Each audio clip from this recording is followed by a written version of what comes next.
Hey YouTube, here's a quick unboxing video of Canon's EF Series Professional L Series 70-200 f2.8 IS Mark II lens.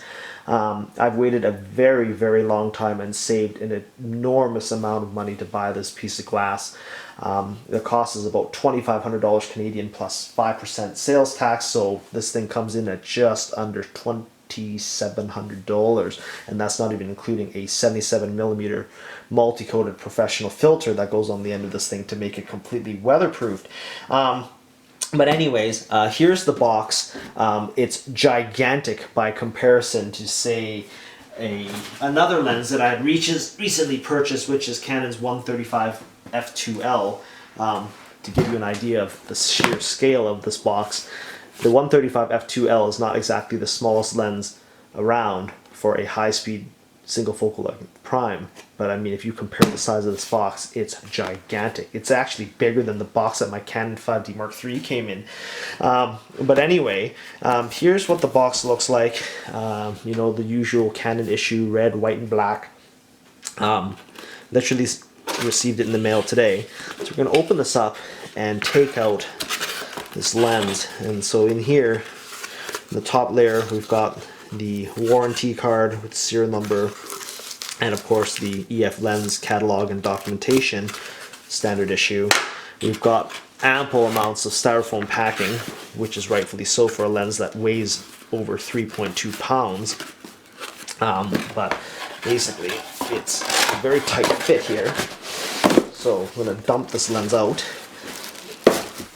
and you can see that the blocks are gigantic, and of course here is what the lens looks like.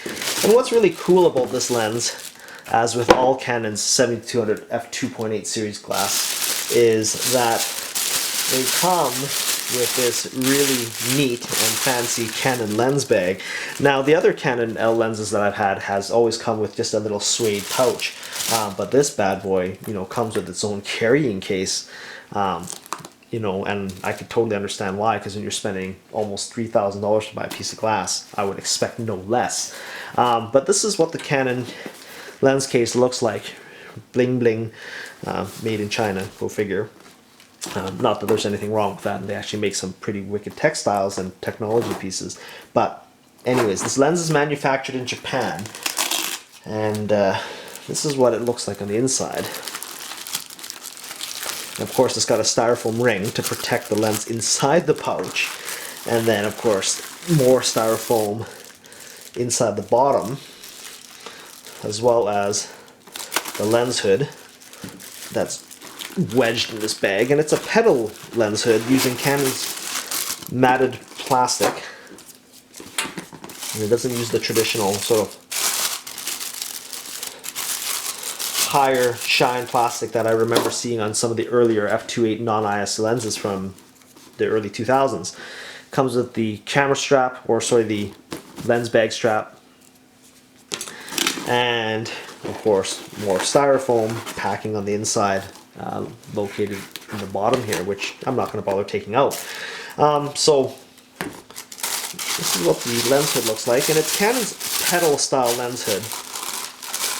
ET87, and of course, like I said, it uses like this sort of better rough finished matted plastic that doesn't scratch as easily and doesn't reflect light as easily as, say, the lens hood that was used over 10 years ago. And of course, it's got that nice flocked sort of anti-reflective, light absorbing black felt liner on the inside. So we'll set that aside, set this foam ring aside. And this is the monster sized lens here, again wrapped in many layers of plastic. But this is what it looks like. It's humongous, and it sure as hell weighs a lot. And of course, it's even got this included tripod collar mount ring, which, by the way, for the F4 lens is over $200 for this little ring. Not the same size, but I can't believe Canon would even charge something like that, manufactured in Japan. And you want to keep this on the lens if you ever intend to use a tripod, because this lens mounted onto a camera body is just going to completely throw the center of gravity off on your tripod and then ultimately fall and probably smash up the front element.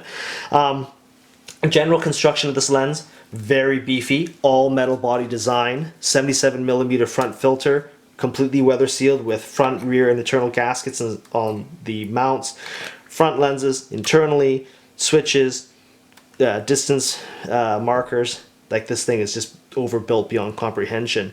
And of course it's got Canon's newly designed lens cap. You know, banished is that lousy lens cap design that they had many years ago that was super thin like this, and of course would slip out of your hands and drop and you'd lose it.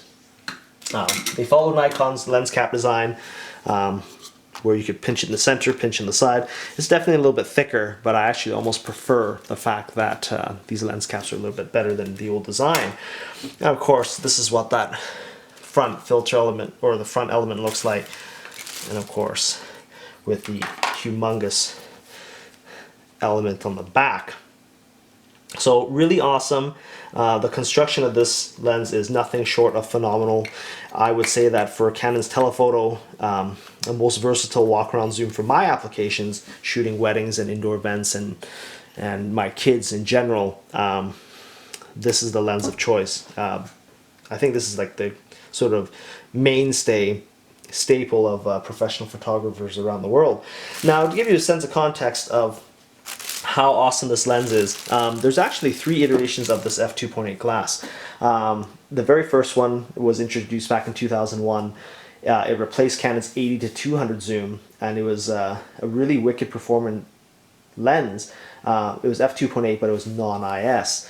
And of course, then in, I believe, around the early 2000s, they also released a 70-200 Mark I IS USM, which essentially looked exactly the same as the non-IS version, but of course added IS up to 3 stops.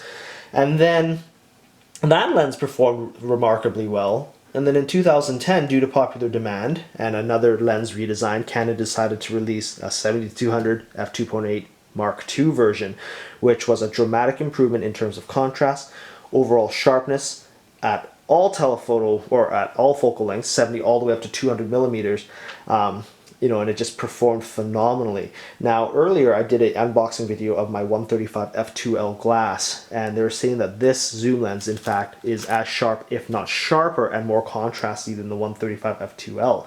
Now, for those that are wondering, if I have this lens, then why the heck would I buy the 135 f2?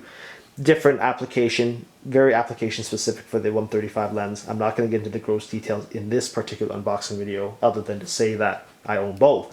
Now, the other thing I want to mention here is that I actually do own Canon's 70-200 F4L IS as well, and the non-IS version that I just recently sold.